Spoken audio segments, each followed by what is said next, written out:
Good evening, everybody. Very lopsided in this quadrant tonight. I feel like I should be looking this way most of the time. I guess you guys are on your own. So new topic tonight. I had a little trouble deciding what to do. I had actually chosen something else, and then today, as I was studying that something else, I went the other direction. So don't make that face, Val. I texted you like 6 hours ago. Anyway, the reasoning behind this was I looked back on everything we had ever done on Wednesday since I had been here and noticed that we had not done any Old Testament wisdom since we did Ecclesiastes in 2018. So for 6 years, we hadn't looked at any Old Testament wisdom book. So I thought, hey, it's a good time for the Proverbs. Proverbs are always refreshing to me. So we're going to introduce the book tonight and then look at chapter 1. Then we're going to spend the next couple months looking at the content of this fantastic book. I don't know if you guys are fans or not, but I always have been. 1 through 9, chapters 1 through 9, we're going to take a little differently. We're going to take those verse by verse because they really set up a couple stories. The value of wisdom. And then chapter 10, it kind of changes, and then you get all the rapid fire different sayings that we're used to. So we're going to go 1 through 9, verse by verse, and then starting in chapter 10, I want to go topically. And so we're going to switch it, and we're going to say, okay, here's all the Proverbs that deal with our words. Here's all the Proverbs that deal with our relationships, those sorts of things. And so I'm guessing we'll be done sometime in early July, depending on how many different little topics we find that we want to split up. But I'm excited for this. I think this is going to be a good one. I think more than any other time, not more than any other time, that's hyperbole, but just as much as any other time, we need wisdom. We desperately need wisdom. We're going to start by defining that just a little bit tonight as we look in chapter 1. I want to give you a challenge even before we start. Part of the reason I decided on Proverbs even when I looked at the calendar, today is May 1. If you've never read Proverbs by doing the chapter on the day, I would encourage you to do that in the next couple of months. Do it for just a couple of months. You'll read through Proverbs twice. What I mean by that is today's May 1st. And we're going to be reading Proverbs 1 together, so you can check mark that. But tomorrow's May 2nd, so you would read Proverbs 2. May 10th, you would read Proverbs what? 10. May 27th, what are you reading? 27, pretty easy. Now, if you keep this going, you'll notice in June, 31 it doesn't have a date. Just double up on the 30th. I mean, other than that, it works. It's a really, really good system. So I challenge you to go ahead and start doing that as we read through Proverbs. It's a really neat thing to do if you've never done it.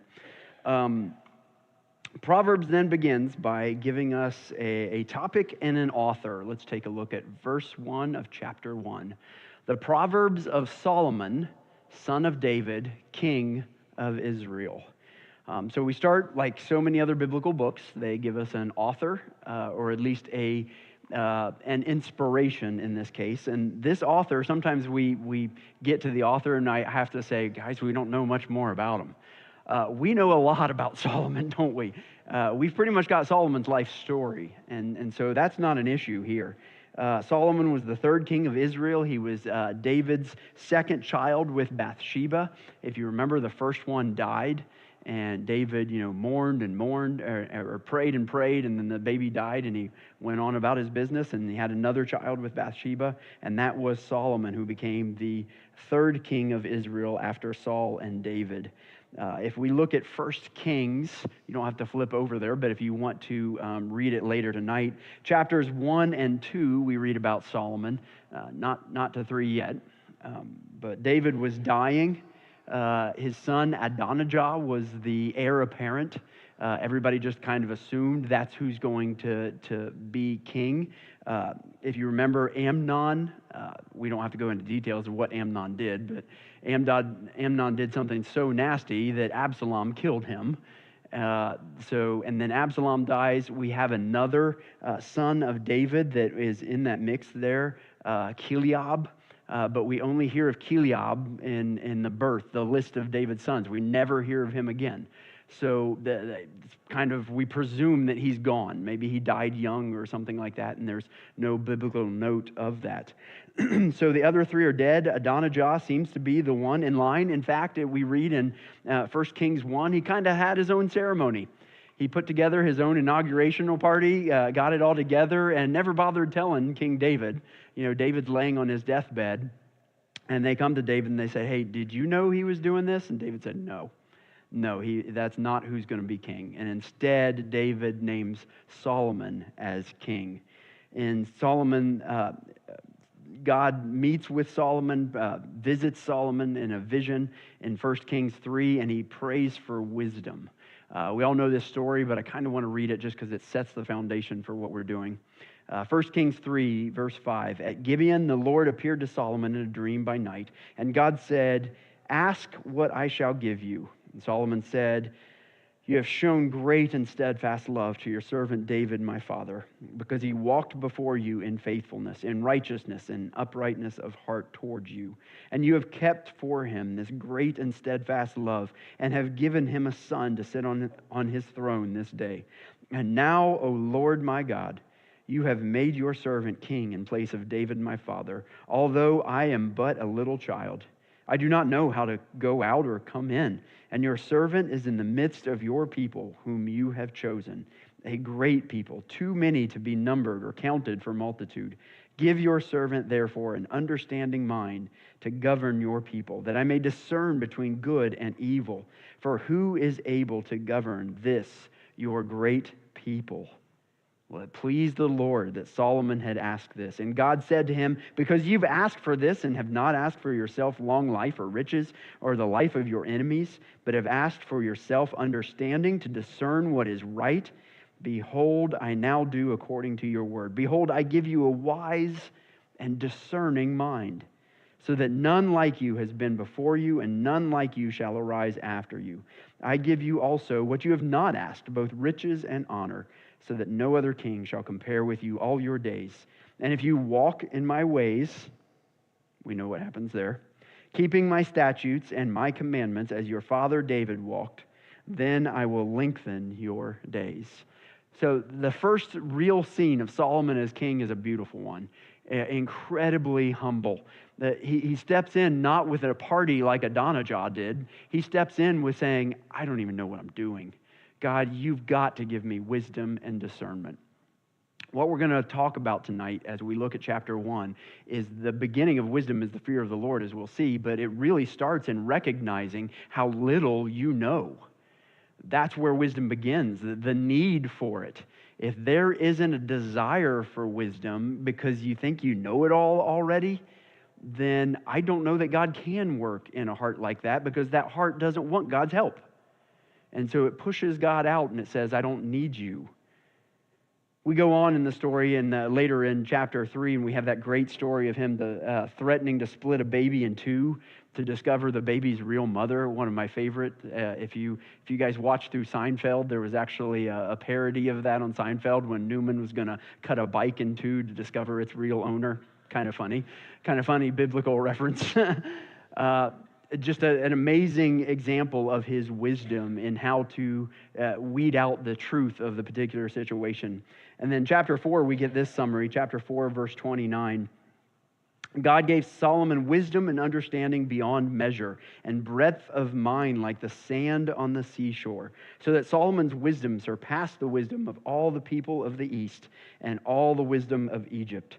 For he was wiser than all other men, wiser than Ethan the Ezrahite, and Heman, Calcol, and Darda, the sons of Mahal. And his fame was in all the surrounding nations. He also spoke 3,000 proverbs, and his songs were 1,005. He spoke of trees, from the cedar that is in Lebanon to the hyssop that grows out of the wall. He spoke also of beasts and of birds and of reptiles and of fish. And people of all nations came to hear the wisdom of Solomon, and from all the kings of the earth who had heard of his wisdom. I think it's neat what we see Solomon doing there is sitting and classifying nature, basically. and just saying, hey, these trees are similar. They grow in these areas. These birds are in these areas. This is kind of their traits. He talked about different systems. He'll talk about finances. He'll talk about all kinds of different things. And so we really get this idea of Solomon, the breadth of Solomon's wisdom. We recognize he wasn't a really deep guy, right? Because his relationship with God definitely wavers, to say the least. But his breadth of knowledge was incredible, and his wisdom. Chapter 10 of 1 King, Queen Sheba visits, and she's amazed at this wisdom. She basically says, everything I've heard about you is true. Just sitting here talking to you is incredible. And so Solomon is attributed with writing this book, but there's probably another author, another editor in addition. Almost assuredly there is. Later in the book, it's also clear that there are other authors that are included. We also know that some of this material, especially starting in around chapter 25, was attributed to Solomon, but it was collected and put together as a work after his death.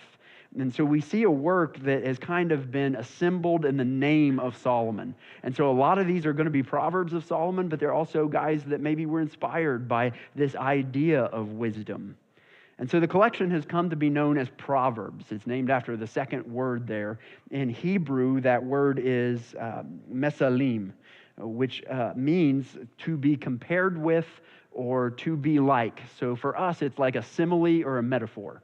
In English. It's that sort of thing. It's a very specific kind of wisdom where a comparison is made. Here's two examples in Proverbs 16 and 17.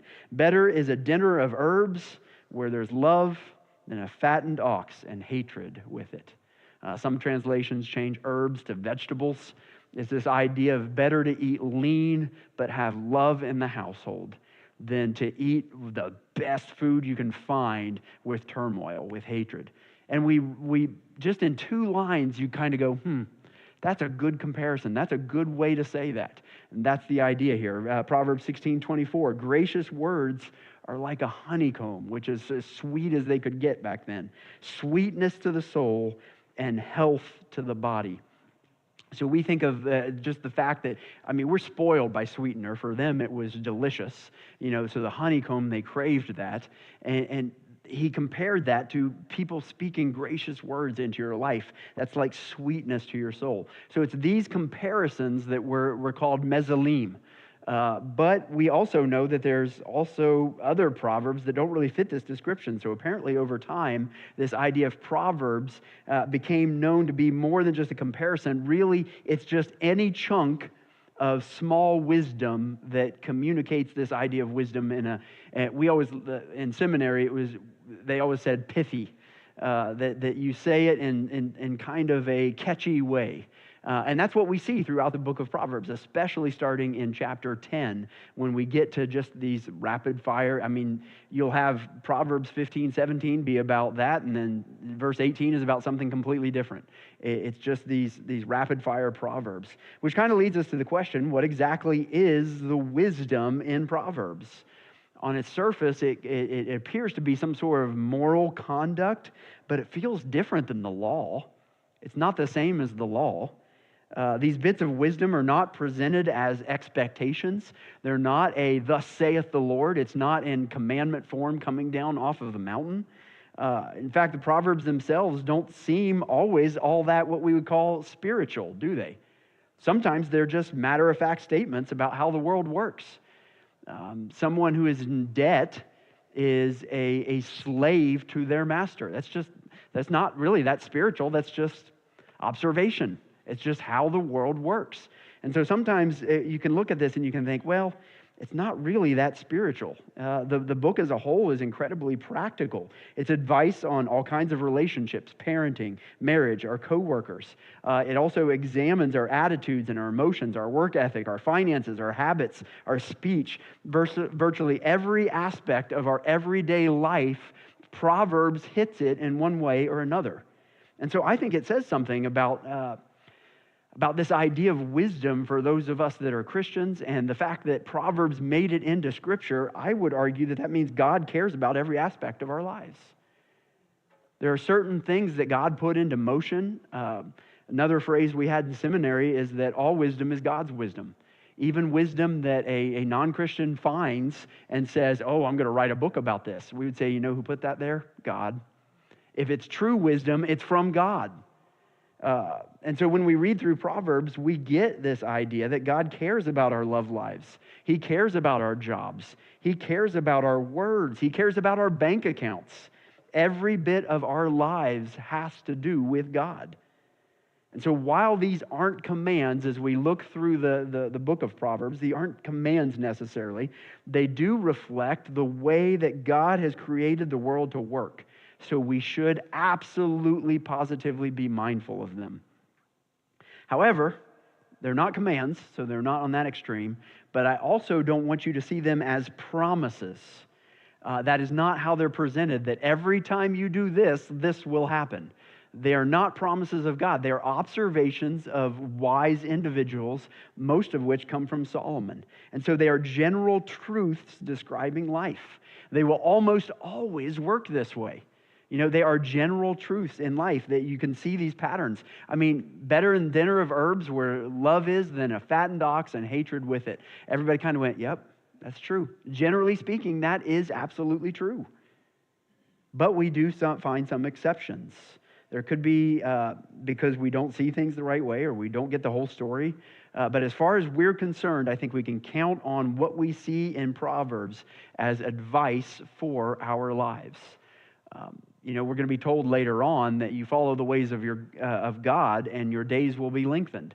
Well, we know very godly people who have died early. That's an example. It's a general rule that when you follow the ways of God, unless God takes you out, it's just a better way to live.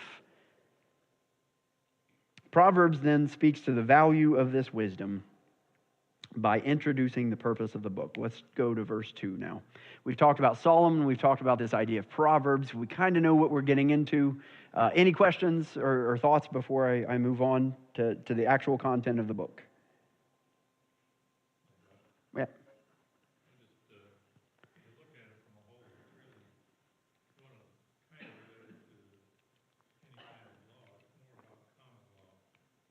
Yeah. Okay, that's fair. Kind of common law for anybody. Yeah. Yep. It is common sense. I remember when I was at Sycamore Creek in Pickerington, we did a series on this called Uncommon Sense, because it doesn't seem like people know this stuff, but they should. You know, this is just how the world works. Good. All right, verse 2. To know wisdom and instruction, to understand words of insight, to receive instruction in wise dealing, in righteousness, justice, and equity, to give prudence to the simple, knowledge and discretion to the youth. Let the wise hear and increase in learning, and the one who understands obtain guidance. To understand a proverb and a saying, the words of the wise and their riddles. So this is all establishing, you know, the first verse was, this is the Proverbs of Solomon, and this is saying why it was written, why it was compiled. So the stated purpose of Proverbs is to know wisdom. It's to educate us, the reader, in any kind of wisdom here, to come to an understanding of the world and to change our thoughts, change maybe, I mean, when you read this, like any other biblical book, I think the idea is to say, ooh, I don't live that one out, that's for sure. Or I've had this happen before when you do the little rotation thing that I was talking about, that you go, oop, I just messed that one up yesterday. It's just these observations, and then God works on your heart through that, and we just move then from foolish to wise. In a nutshell, the purpose of Proverbs, the purpose of acquiring wisdom is change. For us to change the way next time. I mean, how many times have you guys looked back on a situation, whether it was relational or financial, and go, I messed that up? That's, I mean, if you haven't, talk to me afterward, and we'll talk about honesty and things like that, and delusion. We've all messed things up. That's the idea. Wisdom, I heard it said once, how does it go? Intelligence is learning from your mistakes. Wisdom is learning from others. And there is this idea here that it's changing and thinking about, okay, how would I handle this particular situation? And so without application, it's really just knowledge. Right? The idea is application, as I say all the time when we do these Bible studies. Two audiences are mentioned here. Audience number one, The naive and the youthful. Unknowing, but not necessarily evil, just kind of ignorant. It says to give prudence to the simple, knowledge and discretion to the youth. That idea of those who don't know, that's one of the target audiences of this. The youthful, those who do not realize what they don't even know yet. You know, I was told once that life begins when you figure out you don't know everything. You figure out that, okay, maybe I'm not as smart as I thought I was. You know, you start to learn how much there is that you don't know. This is for that crowd that isn't even there yet. So that's crowd number one. Why do you think that's an important audience for wisdom? Because that's how you learn. Okay. If they don't learn it this way, they're going to learn it that way. They're going to learn it the hard way, like many of us had to, right? We were in this category once, and in many ways, we still are. Why do you think it's difficult for this crowd to learn?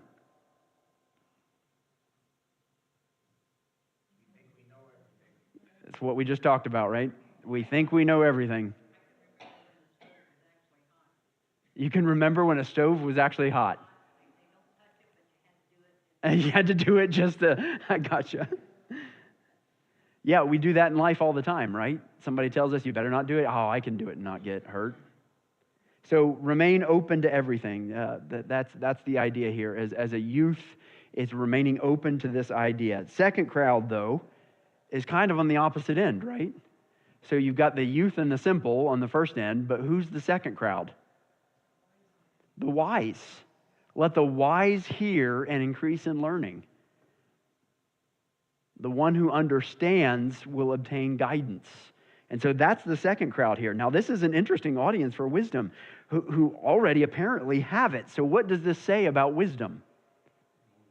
You'd always learn more, and that's why I wanted to read that story from Solomon, is wisdom begins really with humility, with a recognition of what I don't know.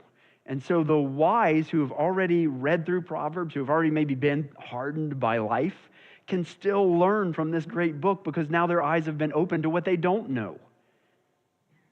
Solomon then gives us the foundation for all of wisdom. Verse 7. Memory verse if you want one from chapter 1. The fear of the Lord is the beginning of knowledge. Fools despise wisdom and instruction. That would be the core verse of this beginning section. The idea that it starts with God. It starts with that recognition of us not being God, like what Solomon started with. What does fear mean here? Respect, awe, wonder, reverence, caution. All these are good words. I mean, it's very broad. Carefulness. It's a very broad term for sure that is including all these things. It's a recognition, basically, of who God is. What do you think it would do to our psyche to truly understand who God was, who God is? I think it would cripple me. I try as hard as I can to take in His majesty, to think through how great He is, how big He is, and I'm still so lacking.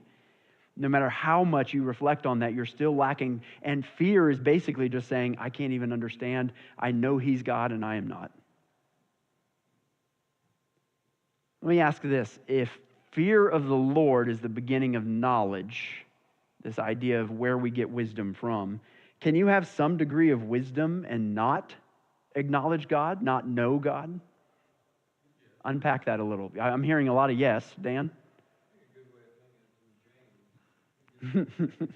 Yeah. Yep.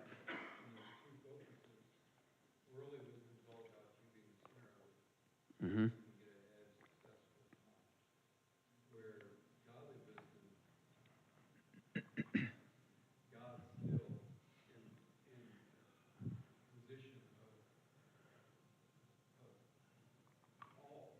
Of all, yeah, absolutely.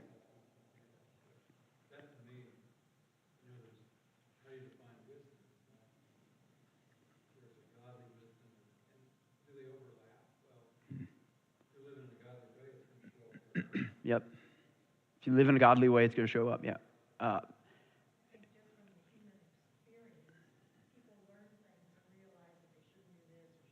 Right, yeah. They don't have it all, but they make mistakes and find out you can't do it that way. So they do get some wisdom just by living and doing things. There is, just from observation and living, there you can gain some wisdom, but it's missing something, right? It absolutely is. It's right. It's missing discipline. It's missing acknowledgement. Still not know Christ. Right? Yeah. I think we see that in science right now. I think there's a lot of very knowledgeable people out there that don't want to acknowledge God. They have a lot of worldly wisdom, but man, if they could just cross that line, it's like the world would be open to them. To be able to gain that understanding, you have to bow a knee eventually, right? You have to eventually say, okay, I'm not God and I don't hold all of this. Because as long as you think it's you that's doing all of it, your wisdom is going to be limited. So wisdom starts with a relationship with God, true wisdom.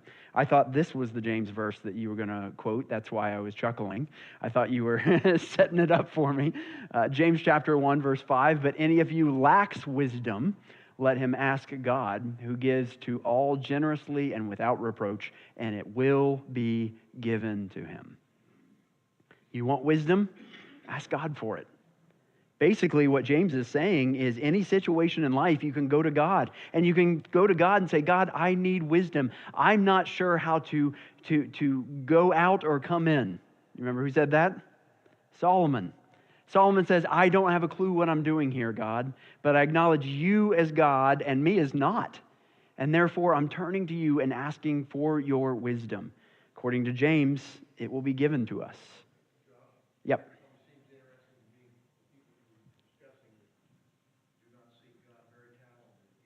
Mm-hmm. Figuring out a lot of the world's things in the world. They still can't get past the idea of death. And they go to a simplistic answer at the end and say, oh, it's all over. It's just Yeah. instead of all the thought in their life. And you even see that a little in Ecclesiastes with Solomon, right? He kind of gets a little nihilistic in that, there's no meaning to any of this. What Val was saying was that a lot of worldly wise people can't get past death. There's this belief that if I just know everything, I'm going to live forever, which is, lacking a view of what God has said. So what gets in the way of wisdom? After this introduction, Solomon moves on to the call away from wisdom. Let's take a look at that in verse 8. Hear, my son, your father's instruction, and forsake not your mother's teaching, for they are a graceful garland for your head and pendants for your neck. My son, if sinners entice you, do not consent. If they say, come with us, let us lie in wait for blood, let us ambush the innocent without reason. Like Sheol, let us swallow them alive, and whole like those who go down to the pit. We shall find all precious goods. We shall fill our houses with plunder. Throw in your lot among us, and we'll all have one purse. You can almost see the beginning of a crime drama there, can't you? Where the young man on the streets who's trying to stay away from the gang is approached by the gang and say, hey, we're just going to rob a couple of people and we'll split it all evenly. It's the same exact situation happening here. What often gets in the way of wisdom? We see two things here. Number one is other people. I mean, if you look back to some of the stupid decisions you made, maybe now you're to blame. I'm not taking you off the hook, but you may have been influenced, especially in youth, right?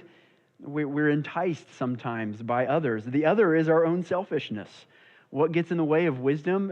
Wanting the things that Solomon said he didn't want and instead chose wisdom and discernment. He says, I don't want to be rich. I don't want long life. I just want to be able to lead your people well.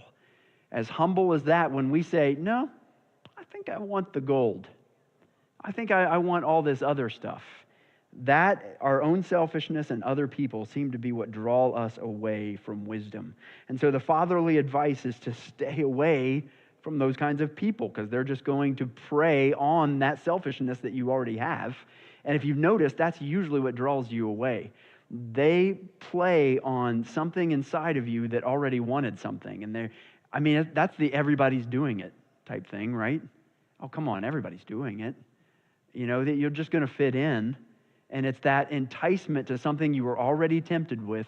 They come alongside. And so this fatherly advice, stay away from these kind of people. Verse 15, my son, do not walk in the way with them. Hold back your foot from their paths. For their feet run to evil, and they make haste to shed blood. For in vain is a net spread in the sight of any bird. But these men lie in wait for their own blood. They set an ambush for their own lives. Such are the ways of everyone who is greedy for unjust gain. It takes away the life of its possessors. Solomon turns it around on him. He says they're waiting to attack somebody, but you know who ultimately they're hurting? Themselves. It's like they lie in wait for their own blood. They don't even realize that what they're doing is taking them down a path that they're not going to be able to turn back from. Evil men, evil women pull us away from godly wisdom. They call us to follow them. They're not alone. Later we will discuss more about evil men and adulterous women. Notice that this is now being framed as this talk between father and son. You hear, son, follow this wisdom. Basically, I imagine Solomon telling his kids, these are some of the things that you're going to face in life. Here is a long list of things that you're going to face in life and the best way to handle them. And so we're going to see more of this battle between the call of wisdom and the call of evil in a couple of weeks when we get to chapters 4 through 7. You'll see this battle between the two. And so the father, our teacher Solomon, now tells us about a similar call. Instead of the call away from wisdom, let's look at verse 20. Wisdom cries aloud in the street. In the markets, she raises her voice. At the head of the noisy streets, she cries out. At the entrance of the city gates, she speaks. How long, O simple ones, will you love being simple? How long will scoffers delight in their scoffing and fools hate knowledge? If you turn at my reproof, behold, I will pour out my spirit to you. I will make my words known to you. That last little bit, God saying, if you listen, it's what we talked about, the basis for wisdom is change, right? If you listen to God's reproof, you'll see benefits in your life. He will pour out His Spirit on you. He'll make His words even more known to you as you continue to become wise. Let's look at the difference between, or the similarities first, between these two calls. What is similar about the call to this youth? So he's still saying, my son, from the evil friends and Lady Wisdom. What's similar about the two calls? I would argue that both sound enticing. And if you think back to youth, yeah, they both sound right. My friends sound right, and my spiritual mentor, or my father, or my grandfather, or my grandmother sounds right too. So I don't know which one to choose. That both sound enticing to a youth who doesn't know any better. Both sound right to those who don't know. But what is different? There's something very different about these two, other than the obvious, one's good, one's bad. It does. I mean, the evil robs them of their life. What else do you see? Specifically about the call to each. Notice that one of them is done in secret. Evil is done in secret. Hush, hush. Hey, man, we're just going to go over here for a while, and we're going to get rich off of this. Okay, don't tell anybody. But wisdom, what does it say about wisdom? It's out in the streets. No reason to hide godly wisdom. There's never a reason to hide godly wisdom. It's so very public. Wisdom cries aloud in the streets. That's part of why I would go back and say, yes, I think you can gain some wisdom just from observation. Anybody. But why? Because it's out there. It's out there. You just observe, and it's there for the taking. That's the idea of wisdom. There's something else interesting here in the personification of wisdom, and this is going to continue throughout the first section of Proverbs. And I need you to establish this now, that wisdom is personified by a woman. because later there's going to be another woman that isn't as nice. Just warning you. So I want you ladies to hear, you've got the good and the bad here. That's the enticing for this young man. It's Lady Wisdom versus later we'll see the adulterous woman that is trying to pull him this way while Lady Wisdom is trying to pull him the other way. And so as we continue to look at this through chapters 8 and 9, we're going to see the person of wisdom looks a lot like the life of Jesus Christ, a life lived perfectly and therefore the perfect picture of God's wisdom. We'll get there in a few weeks. Let's close out chapter 1 with the consequences of not acting wisely.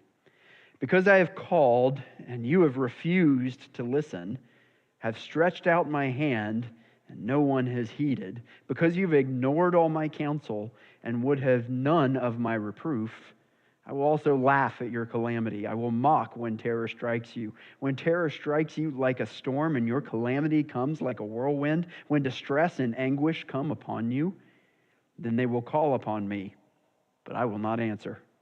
They will seek me diligently, but will not find me, because they hated knowledge. They did not choose the fear of the Lord, would have none of my counsel, and despised all of my reproof. Therefore they shall eat the fruit of their way, and have their fill of their own devices. For the simple are killed by their turning away, and the complacency of fools destroys them. But whoever listens to me will dwell secure and will be at ease, without dread of disaster. Have you ever had a situation where it feels like wisdom is mocking you? I mean, one of those mistakes you've made, and you're like, I was an idiot. I should have known better. I did know better. I was told better. And for some reason, I still picked this other way. Well, I think the idea, we chose to go our own way. Here we see that acting without wisdom has consequences in life. That's kind of the point.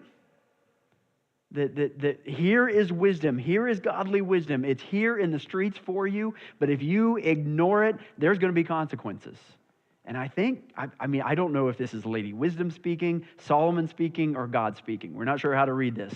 But regardless, it's basically saying, here are the consequences. And when you get yourself into something, we tried to tell you. Now, that doesn't mean that God isn't a grace-filled God, right? I mean, we see the grace shown to the prodigal son, despite all the warnings he had. Hey, you probably shouldn't do this with your funds. You know better than this. The father welcomed him back. And so really we can say, well, this doesn't sound like a gracious God. Well, if you say that, then you're expecting grace, and that means it's not grace. This is how it should be. And so if God shows any grace, then it's amazing grace, right? Because when we get ourselves into situations and then God rescues us, it's an amazing thing, because that's not how it's supposed to work. Maybe that seems harsh, but you know what? Gravity seems harsh too. Gravity takes there is no grace there. You step off of a tall building, you're falling. That's what wisdom is. It's just, this is how the world works. There are consequences to the decisions that we make. So next week, we're going to tackle chapter 2 and 3, take a look at the benefits of wisdom. Then we're going to look at the wisdom of the father versus the adulterous woman in 4 through 7. And then we're going to take a look at the personification of wisdom a little deeper in 8 and 9.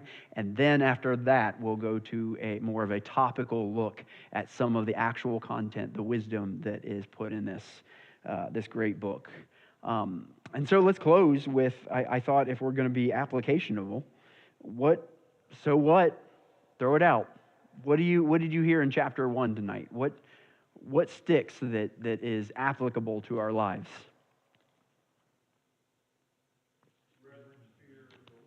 Reverent fear of the Lord is where it starts, absolutely. Mike? Say again, Mike.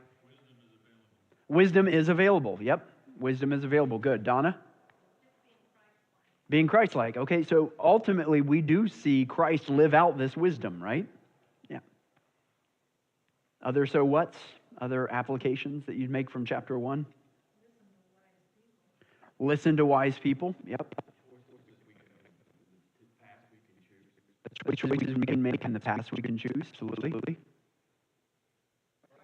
Oh, Donna first, sorry.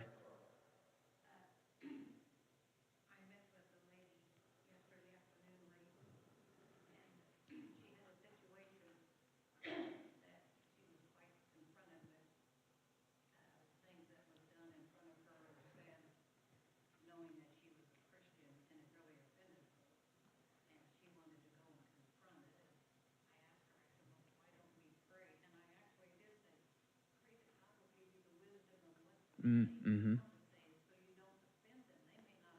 I mean, we'll talk about that a little when we get to our words, but I would say that's the prayer I pray more than anything.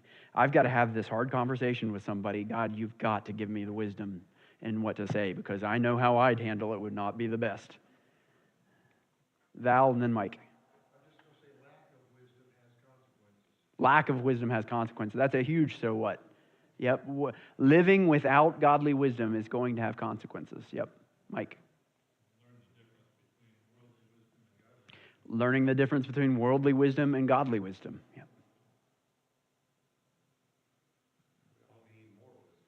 We all need more wisdom. Very good. Yeah, and the wiser you get, that's one of those, I always talk about that being a great Christian paradox, right? The more you grow spiritually, the more you see the gap between you and God. And so it feels like you're actually moving backwards. And that's that idea. The more wisdom you get, the more you realize you need. It's almost like a backwards effect, you know. When you know nothing, you think you know everything. And then the more you learn, you realize how little you know, to the point where it's like, oh my gosh, I'm an idiot. And then turns out you're a lot wiser than how you started. I would throw one more so what in, and I think it's this idea of the youth here. I want to really challenge you guys to think through, pray about, who has God put in your life to begin to help pour wisdom into? I think this younger generation, my gosh, they are flooded with things that none of us, including me, ever had to deal with. They have so much at their fingertips that's on their minds, that this generation needs wisdom. To be able to parse the knowledge that is coming at them like an open fire hose. To be able to say, this is truth, this is not truth. How do you operate in this world? What are wise actions when I do this? So really pray for the youth of our nation, especially, because, I mean, I know every generation says their generation was harder than other generations, yada, yada, yada. And they're all aspects that we had hard. And I think mine was pretty easy. I probably lived in the best of both worlds.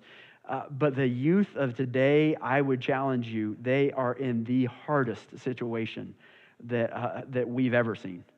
Just the amount of information and knowledge that's available to them like that, without their parents' consent, without, I mean, it's challenging. So pray for how would God use you to spread that to the next generation. Couple more thoughts, and let me close in prayer.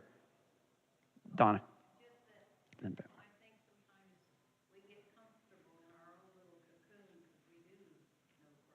Mm. Mm.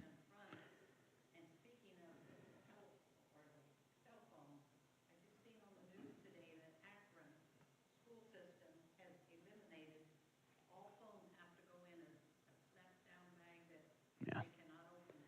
So that it's about to become Ohio law. It's in actually the House right now, to where you can't have it out at school.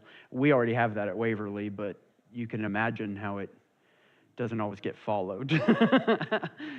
There are sneaky ways to do it with watches and all kinds of stuff. Right, Pamela, one more comment and then I'll pray.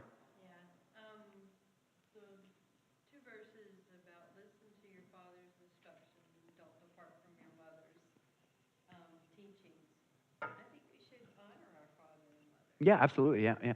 And I think it's more than just father and mother. I think it's the generation that has gone before you, and the generation that went before them, that they've already walked this planet. And I mean, you can't really, I know that's true of this younger generation right now. They don't seem to have any respect for us older, but you did it too. That's just part of growing up.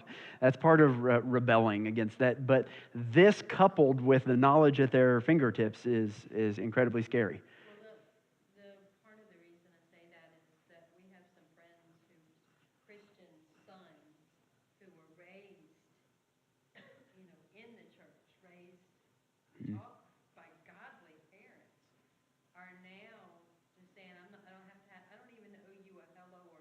Oh, wow. And seems to be a teaching. Yeah. Yeah. I can't tell, because this is my first time in this generation. I can't tell if the disrespect is worse than it's ever been, or this is just part of getting older. I'm sure it's a little bit of both. As a teacher, ask a teacher. Well, I'm asking a teacher. Yeah, I think there's been a generation of children that are pretty much raising themselves a lot. Yeah. They are raising themselves. Yep. As far as listening and hearing from verse 5, what I kept thinking about is that it's my favorite thing to do is to find wiser people. Oh, I know, right? That's a good point. When you really start to experience wisdom, you almost get addicted to it. It's just like, I want more. I want more of this. Why haven't I learned this before? Why haven't I learned this before? And you're right, when you get around good, godly, wise people, it's man, you can just sit and soak.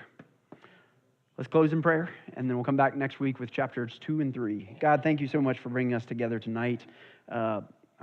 Prayerfully to honor you. I pray that's what we did, that our wisdom, our knowledge, it should not puff us up.